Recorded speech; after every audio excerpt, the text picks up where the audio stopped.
मैं आपको ना एक छोटी-सी कहानी सुनाता हूँ। 2023 में मेरा दोस्त, उसने सुज़लोन एनर्जी में सिर्फ़ 1 लाख रुपए इन्वेस्ट किया था। लोग उसे बोल रहे थे कि ये कंपनी खत्म है, पैसे डूब जाएँगे, लेकिन आज उसका वो 1 लाख 4 लाख से ज़्यादा हो चुका है। सेम चीज़ हुई टाटा पावर में। टाटा पावर के साथ 50,000 लगाए थे, 2 लाख से ऊपर हो चुके हैं। अब सवाल ये है, ये पहले क्या हुआ? असली सवाल ये है, 2026 में कौन-सा स्टॉक आपको 1 लाख से 5 लाख, 10 लाख बना सकता है? एक बात क्लियर है, अगर आप सिर्फ़ क्विक मनी चाहते हो तो ये वीडियो आपके लिए नहीं है। आप ध्यान से समझना। अब समझते हैं 2026 इतना पावरफुल साल क्यों होने वाला है। रीज़न 1 है, पहला रीज़न बता दूं, आरबीआई ने इंटरेस्ट रेट कम किया है। इसका मतलब लोन सस्ता हो चुका है, कंपनी ज्यादा फैक्ट्री खोलेंगी, जॉब बढ़ेंगे, पैसा मार्केट में घूमेगा, और जब पैसा मार्केट में घूमेगा स्टॉक ऊपर जाएगा ही जाएगा। दूसरा, अगर मैं रीजन बोलूं, गवर्नमेंट ने 11 लाख करोड़ इन्वेस्ट किया है, रोड्स बन रहे हैं, रेलवेज एक्सपेंड हो रहा है, डिफेंस और ग्रीन एनर्जी पर फोकस है। तो जब ये सब हो तो डेफिनेटली पैसा स्टॉक बढ़ेगा ही बढ़ेगा। रीजन नंबर 3 की बात करूं, इंडिया फास्ट ग्रो कर रहा है। आईएमएफ कह रहा है कि 7% से इंडिया इस साल ग्रो करेगा। दुनिया स्लो हो रही है, इंडिया फास्ट, तो फिर भी स्टॉक्स बढ़ेंगे। चलो अब हम बात कर लेते हैं 5 ऐसे स्टॉक्स के बारे में। पहला सेक्टर है डिफेंस सेक्टर। इंडिया अपना डिफेंस खुद बनाना चाहता है। एचएएल और बीईएल के पास इतना काम है कि वो 3-4 साल तक ऑर्डर रेडी है। एचएएल के पास 1.89 लाख करोड़ का है, बीईएल के पास 75,000 करोड़ का।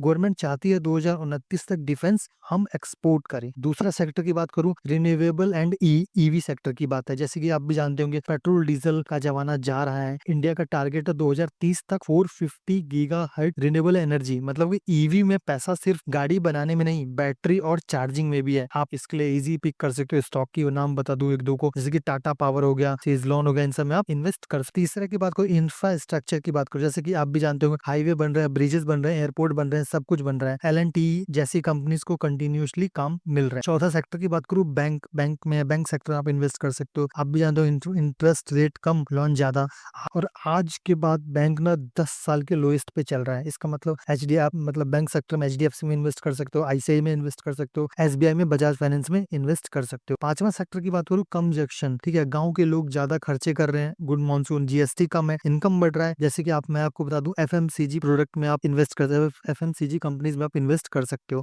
अब बात कर लेते हैं छोटे स्टॉक्स की। ये तो बड़े स्टॉक्स है, आप रिसर्च कर लेना, इन्वेस्ट करता है। अब बात कर लेते हैं छोटे स्टॉक्स की। जो रिस्क होते हैं इसमें, लेकिन रिवार्ड बहुत ही अच्छा होता है। जैसे कि अगर मैं एक दो का बात कर लूं, तो रेरा मेटल्स की बात कर लूं, नीश बिजनेस है, लेकिन इसमें पैसा बहुत अच्छा है। आप स्मॉल कैप में 10 से 15% आप लेके चल सकते हो। और एक और चीज मैं बता दूं, पैसा बनाना कोई शॉर्टकट तरीका नहीं होता है। आप पैसा ज्यादा बनाने के लिए आप एसआईपी कर सकते हो, अलग अलग सेक्टर में पैसा लगाओ, हर 6 महीने पे उसको चेक करो, उसका पैनिक बिल्कुल भी मत हो। और मल्टीबैगर टाइम लेता है, पर जब बताता है जिंदगी बदल जाती है।